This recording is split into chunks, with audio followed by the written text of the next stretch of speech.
de fautes et contre des vraies terriennes, je veux voir. Mais par contre, quel engagement, quelle combativité. Elle est menée 5-4, 40-0, elle revient et c'est bien. Ça dépendra aussi si elle a une vraie terrienne à jouer ou pas. Voilà, exactement, exactement. Oui, parce qu'elle est filles qui joue comme sur dur. Émilie, effectivement, elle glisse pas, c'est ça, Maria Pas Sharapova? du tout. Elle glisse pas. Elle joue comme sur dur. Voilà, mais c'est l'attitude. L'attitude, elle a une attitude de dingue. On sent la compétitrice, la combattante, quel que soit le score, elle est là. Alors, enfin, il va falloir voir si elle a une opposition face à une vraie terrienne qui va la faire bouger, surtout énormément, parce qu'elle a un déplacement qui est assez limité, mais pour le moment, avec sa puissance de frappe, ça fait la différence, et surtout les points importants. Elle est quand même menée 5-4, 40-0. Elle arrive à s'en sortir en jouant de belle manière. Qu'est-ce qu'elle crie? Ça vous fatigue? Ouais. Non, elle crie, non, mais elle crie. Mais surtout, ouais, non, mais elle fait penser un peu à une certaine époque, Pete Sampras, qui était quand même venu à Roland-Garros, qui ne glissait qui nous racontait ça la dernière fois, qui ne glissait pas du tout, qui a quand même été en finale. En finale des cris, donc je ne comprenais pas du tout. Non, mais le cri, mais qu'est-ce qu'elle crie? En tout cas, Maria Sharapova, on en reparlera évidemment. criait beaucoup. Messieurs, il n'y a que Georges qui m'écoute. La suite de notre aventure à la recherche de la nouvelle star, c'est la Lecomte Academy avec une nouvelle candidate aujourd'hui. Notre candidate du jour, messieurs, c'est Andrea. Culture, sculpture, peinture. Cette Allemande de 23 ans est l'intellectuelle du circuit. Sa force, son mental. Sa faiblesse, sa technique un peu frustre. Andrea a trouvé sa signature, la pétcodance. Il ne lui manque plus qu'un titre majeur. Et si c'était pour cette fois? Pourquoi pas? Pourquoi pas? C'est vrai. Moi, je suis fan. Non, je suis fan parce qu'elle a effectivement la technique est plus que particulière. Oui, en courant, en plus. Elle est en revers, elle est pas mieux. Hein. Non, elle est service aussi. Moi, j'essaie de lui donner un petit peu de truc. Elle a une technique qui est très particulière. Mais elle compense par un énorme physique, par un mental, mais alors exceptionnel. C'est une combattante née. Et par toute l'intensité qu'elle met dans chacune de ses frappes.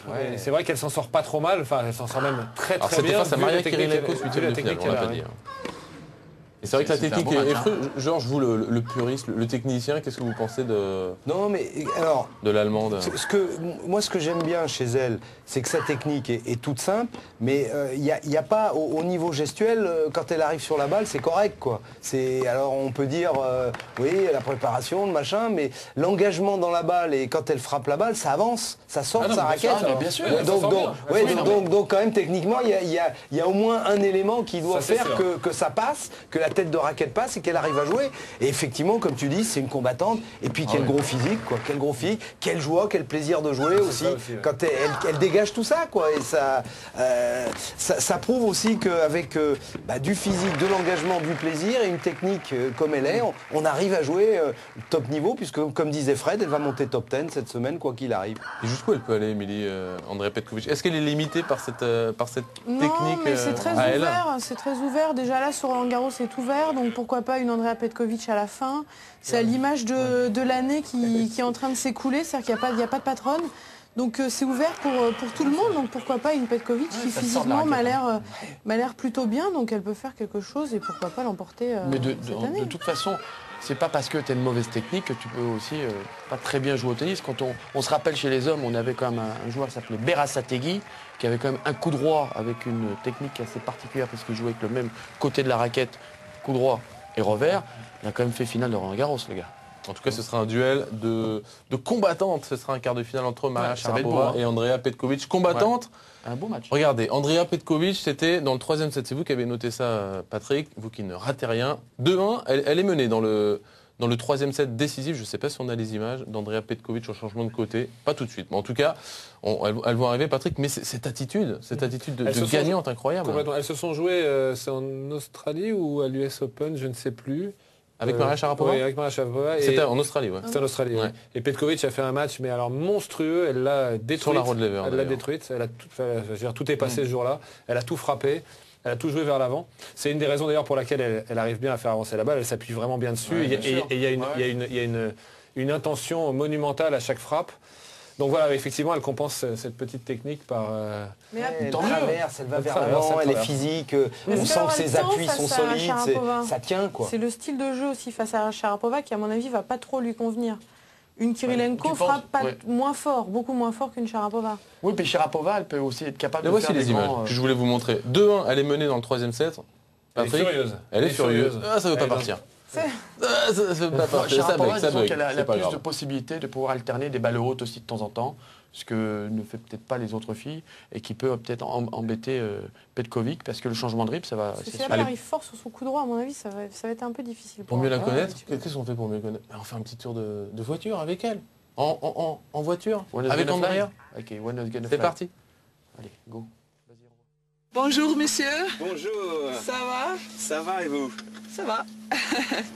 Oui, je parle très bien français. Bravo, c'est très Oui. bien. Avec un bel accent. Oui, j'essaie, mais c'est difficile pour moi parce que c'est très différent à allemand.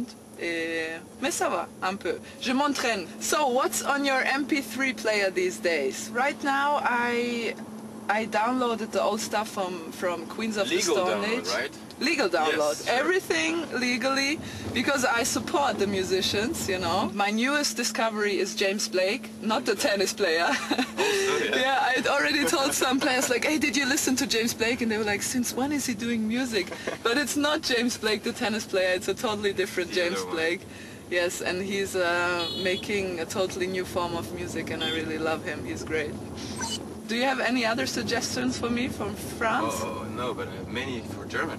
Oh yeah? Yeah, I love, actually it's the only one I know.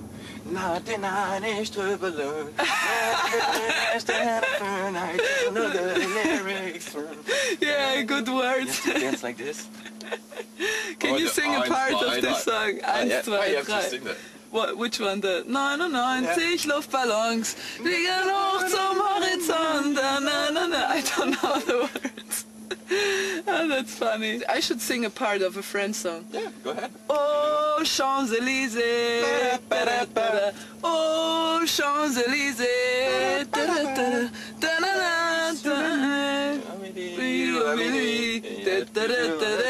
Oh, Champs-Élysées. Well, we have arrived in Roland Thanks a Garros. lot. It was so much fun, Jeremy. Bye bye. Thanks. Tchuss. Ciao.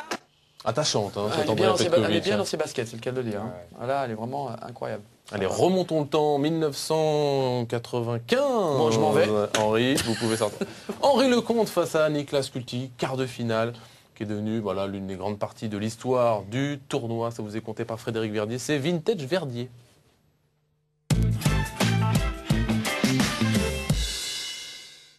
Il a le masque, le Vengeur Lecomte, pour ce quart de finale face à Niklas Kulti.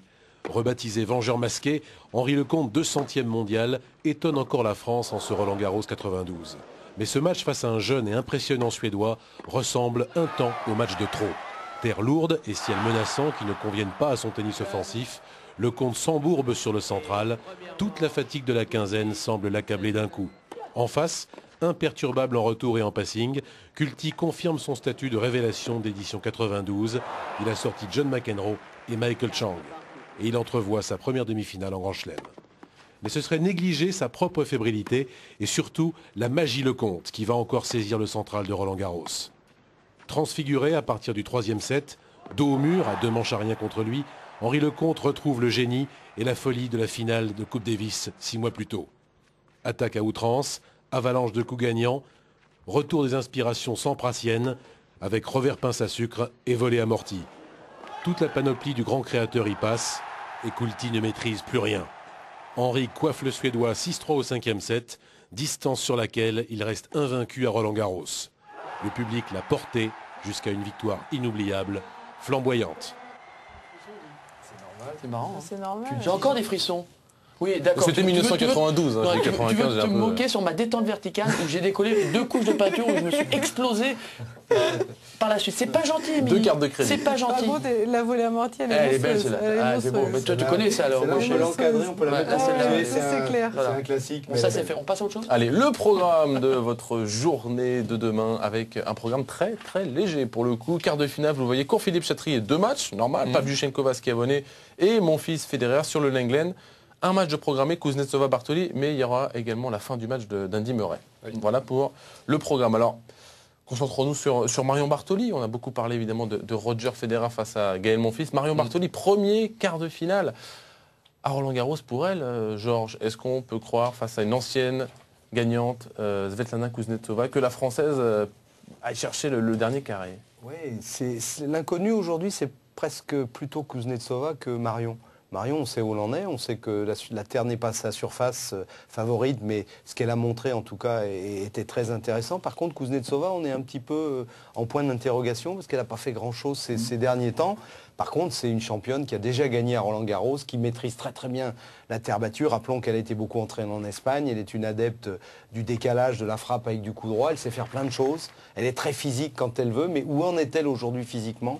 C'est peut-être un petit peu ça, plutôt l'inconnu de demain. J'aurais tendance à dire que si elle joue normalement, je la mettrais plutôt favorite par rapport à Marion. Mais encore une fois, Marion, je dirais à la Sharapova, avec cette formidable envie, cet enthousiasme et cette volonté qu'elle montre à chaque point, elle peut secouer tout le monde, elle peut battre toutes les filles. Communion avec le public aujourd'hui. Est-ce que tactiquement, il y a des choses qui te paraissent intéressantes? Oui. Ouais, moi, je trouve que Kuznetsova est très très forte côté revers. Quand je dis côté revers, c'est parce qu'elle tourne autour du revers et qu'elle décale beaucoup et qu'en plus elle a un très beau revers. Lorsque la balle lui vient à plat, elle est très à l'aise côté revers. Voilà, moi j'ouvrirais vraiment fort, très très fort côté coup droit. Et je la ferais courir côté revers où elle, très souvent, quand elle est un peu loin, elle chope. Et là, il y a vraiment quelque chose à faire pour Marion, venir au filet avec ses volets liftés, mais qu'elle fait très très bien. Mais j'éviterais la diagonale revers au maximum. J'irais vraiment droit dans le coup droit le plus tôt possible dans l'échange, y compris au service d'ailleurs. Et je la ferai courir ensuite de l'autre côté. Je pense qu'elle a vraiment les moyens de le faire. Et si elle évite les longs échanges et qu'elle frappe très fort d'entrée, dès les entrées dans le point, qui sont vraiment essentielles, elles seront essentielles pour demain. elle, c'est quelque chose qu'elle sait très bien faire, parce que c'est une grosse qualité en retour de service. Marion a un super revers long de la ligne aussi, où elle peut complètement la déstabiliser dans l'échange en allant assez tôt le long de la ligne, comme tu dis. Et après, elle peut ouvrir sur le revers. Mais quand même, elle a un bon revers quand même aussi, Kuznetsova, tu vois. Mais elle aime construire en tournant autour, je suis d'accord avec toi. Il va falloir qu'elle écourte l'échange, ça c'est clair. Hein. Si elle part dans qui mettra son style de jeu en place, la première qui va l'emporter. Ça, si Marion arrive à jouer en 2-3 frappes, à l'étouffer avec sa puissance de frappe, un peu comme peut faire Sharapova, comme on a pu voir Soderling face à Gilles Simon aujourd'hui, elle peut facilement empêcher Kuznetsova de pouvoir s'exprimer. À mon avis, ça va être ça. Parce que pour ceux qui n'étaient pas là lors des épisodes précédents, c'est ça, vous nous expliquez par rapport à ses qualités physiques, que voilà, son papa avait construit vraiment son style de jeu sur les premières frappes de balle. Parce que plus les chances s'installent, moins Marion a de chances de s'imposer. Voilà, elle s'est construite sur une filière courte avec un excellent retour de service, avec une faculté à couper les trajectoires pour prendre la balle très tôt et frapper à plat et gagner l'échange sur les 3-4 premières frappes. Plus l'échange dure, plus elle est en difficulté. Bien sûr. Et là, elle va être et d'autant plus sur terre battue, et d'autant plus face à Kuznetsova. Mais le temps sec, Henri, c'est quand même en faveur de la Française. On le sait que de toute façon, Roland-Garros, le central, avec ces conditions-là, c'est quand même une surface assez rapide. Donc ça favorise aussi ceux qui prennent des risques, des avantages. On l'a vu encore aujourd'hui avec Soderling contre Gilles Simon, où les premières frappes sont très importantes. Si elle arrive à la bousculer et à rester un petit peu dans ce match, encore une fois, la Russe est beaucoup moins à l'aise, je trouve, en coup droit quand la balle lui vient dans le coup droit que lorsqu'elle tourne. C'est toujours pareil. C'est toujours pareil. C'est souvent le cas. C'est souvent le cas. Patrick, c'est les entraînements espagnols qui font ça. On décale, on tourne autour et puis on construit à partir d'un coup droit qui gicle et on vient finir d'un côté ou de l'autre, où on pose l'amorti. Nous, les années 80, on avait Emilio Sanchez, rappelle-toi, qui faisait ça. Tous les ans, ils en sortent un certain nombre. C'est l'heure de la question de notre partenaire. Rapidement, on l'a un peu traité lors de la première partie. Après un match très solide face à Federer, pensez-vous que mon fils ait ses chances face à Federer? Vous y avez tous répondu, sauf Georges. Donc c'est vous qui allez répondre à cette question. Mon fils, je vous avais dit, contre Federer, je pensais qu'il avait une bonne chance. Là, face à Federer. Face à Federer, moi, il m'étonne, Gaël. Il m'étonne parce que il a des qualités, je dirais, presque insoupçonnées. Je ne sais même pas si lui les connaît, tout ce qu'il est capable de faire. Et contre Federer, ça sera très très dur. Mais j'ai envie de rêver et de penser qu'il va pouvoir le tenir au fond du court et produire plus d'accélération encore qu'il n'a fait que contre Federer. C'est comme ça qu'il peut battre Federer, je pense. Allez, on va y croire évidemment. C'est parti, le jeu de loi. Ça va être un jeu de loi, un quiz express. C'est parti, le jeu de loi. Mesdames, Messieurs, Internationaux de France 2011, premier tour, tableau final, simple messieurs, à la droite de la chaise, Henri Lecomte, France, gauche de la chaise, Patrick Mouratoglou, France. Georges, tu vas m'aider? Se déroulera en meilleur Oui, mais la dernière fois j'ai essayé de télé, on y Allez, c'est parti, on a vu les thèmes avec le